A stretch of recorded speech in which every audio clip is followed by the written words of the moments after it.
This is not just a story of spies and charity. It's a story of betrayal sovereignty and a smile that concealed sabotage. From November 14th to 21st, a journey unlike any other awaits not a holiday, but a pilgrimage. Not leisure, but reckoning. This is Ghana, the land where the ancestral chains of African bondage clank their loudest. Visitors are not just offered an itinerary. They are invited to walk the blood-soaked paths where millions were captured, shackled, and shipped off into slavery. We're not just remembering history the organizers proclaim, we're making it. Will you walk through it with us? But elsewhere in West Africa, history isn't being remembered. It's being rewritten. In the heart of Burkina Faso, a quiet war is raging, not of guns, but of ghosts, a war of sovereignty against subtle sabotage. And in its spotlight stands President Ibrahim Traoré, a young, defiant face of African self-determination. His declaration: "The West isn't threatened by chaos, but by order, African order." And then came the smiling woman. Clare Deon, or so she called herself, stepped onto Burkina Faso under the polished veneer of Western benevolence. She held babies, she distributed gifts, she praised President Traoré publicly as a symbol of youth leadership. She claimed to represent an NGO named Hope Forward, championing women's health and education. Picture-perfect altruism. But the script had a sinister subtext. In truth, Deon wasn't Burkina Faso. She wasn't even based there.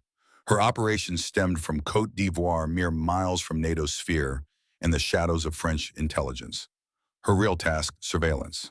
Her mission mapped military bases, count drones, track leadership movements, all data a foreign force might need to orchestrate a coup. The facade was pure theater, but the theater had a twist. Burkinabe intelligence already knew. Her files were compromised, her emails monitored. Her handler, a Western contact named Malvin, was identified. And while the world thought Burkina Faso was being duped, President Traoré was reading every keystroke she typed in real time. Then came the final act. She sent her master file, an encrypted dossier detailing drone routes and military corridors. But it didn't reach her superiors first. President Traoré had it, and instead of arresting her in the shadows, he called her to the stage quite literally as guest of honor at a national conference on African sovereignty. The nation watched, cameras rolled. The trap was closed not with a bang, but with applause. She wept, her mask shattered. And only then, with dignity but unflinching authority, she was arrested in full view of the world. Not humiliated, exposed. Yet her tale is just one piece of a larger, darker mosaic.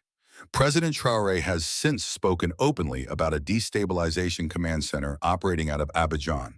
"We have proof," he declared, his voice unwavering. "We will show you. No one can deny it any longer." French military installations in Benin, he alleged, are also implicated. "We do not blame the people of Benin, but the policies of their leaders." And we will say it again loud and clear. The West's so-called NGOs, too, are under fire. One recent group, camouflaged as an independent observer, published reports accusing Burkina Faso's defense and civilian volunteers of abuses. President Traoré's response was scathing. They are not non-governmental. They are state-funded. And their reports are weapons not of war, but of demoralization. He vowed legal action. They want to scare us, to weaken our resolve.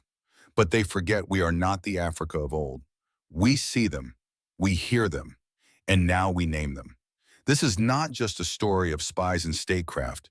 It is the tale of a continent shaking off the remnants of subtle colonization, one intercepted email at a time. And in this new chapter of African resistance, the world is watching, but this time it is Africa writing the script. But let's ask the question nobody dares to voice in polite diplomatic circles: who armed the chaos that now devours the Sahel? Who flung open the arsenals that transform shepherds into soldiers, rebels into reapers of death? The answer is as chilling as it is familiar: Libya. And who destroyed Libya? It was not some faceless militia. It was not an uprising of the oppressed. It was a carefully orchestrated narrative engineered and laundered through so-called independent reports. The very same NGO now operating with Western funds in West Africa. A group that twisted truth into weapons, handed them to the architects of regime change, and watched as the powder keg of North Africa ignited the Sahel. Millions have died, and not a single apology has followed. That is why President Ibrahim Traoré has demanded accountability. "We must file a complaint," he declared, "because these lies weren't harmless. They were lethal. These NGOs have no moral high ground, no lessons to teach us. Not anymore. But then comes the deeper question, one that cuts to the bone. Why would the West risk everything, even the life of Clare Deon, to spy on Burkina Faso? Why send a smiling young operative cloaked in goodwill, knowing that if caught, the consequences could be devastating? The answer, though uncomfortable, is simple, because they are afraid. Afraid that Burkina Faso, once mocked, dismissed, destabilized, is rising. Afraid of a young, unapologetic leader who refuses to kneel. Afraid that African sovereignty is no longer a slogan, but a structure, a system, a threat. And to that, the president had one message: show no mercy. Let Claire's arrest be a symbol. Let her televised downfall echo across continents. Let every agent draped in charity understand this: Africa is watching. Africa is waking. And Africa will not be fooled again. The president's warning was unflinching. Remain vigilant, he urged, because the enemy recruits from within. Just days ago, traitors were exposed: civil servants, NGO staffers, political organizers, but all working quietly for foreign embassies. They wore African faces but carried imperialist directives. They smiled at press conferences and sold their homeland piece by piece behind closed doors. Some are now in custody. Others are still among us, saboteurs in suits eroding the revolution from within. And when they are unmasked, they speak French, English, and treason. These are local lackeys, Traore thundered, prefects of foreign empires masquerading as patriots. Let it be known we will be ruthless, because this isn't just about Burkina Faso.